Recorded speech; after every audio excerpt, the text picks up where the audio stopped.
kicks in her 6-inch heels. Alors, c'est notre 25e, alors on voulait vraiment élever les grands feux d'un cran cette année, faire quelque chose d'un petit peu plus intense pour notre anniversaire.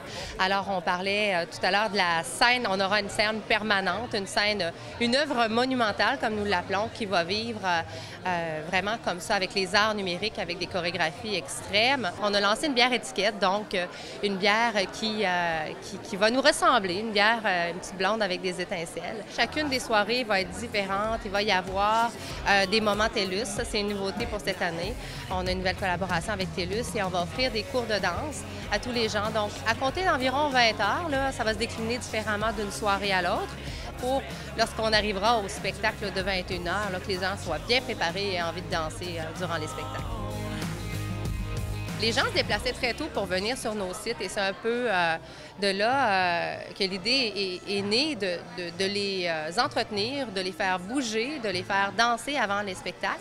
Ça, c'est vraiment Elisabeth Farinacci en 2017 qui a entrepris ce virage participatif-là et qu'on poursuit justement parce que c'est une bonne manière justement de faire venir les gens sur les quais, de les mettre dans un bon état d'esprit pour le point culminant de leur soirée qui sera les feux d'artifice.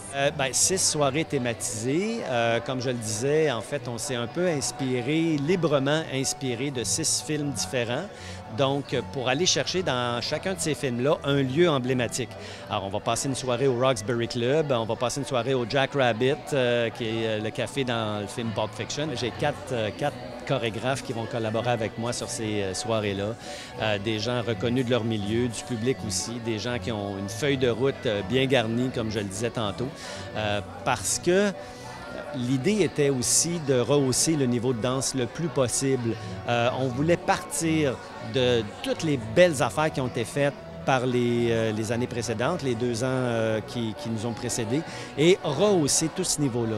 Alors effectivement, donc la qualité des chorégraphes, mais aussi la qualité des danseurs, en fait le niveau, je dirais, des danseurs.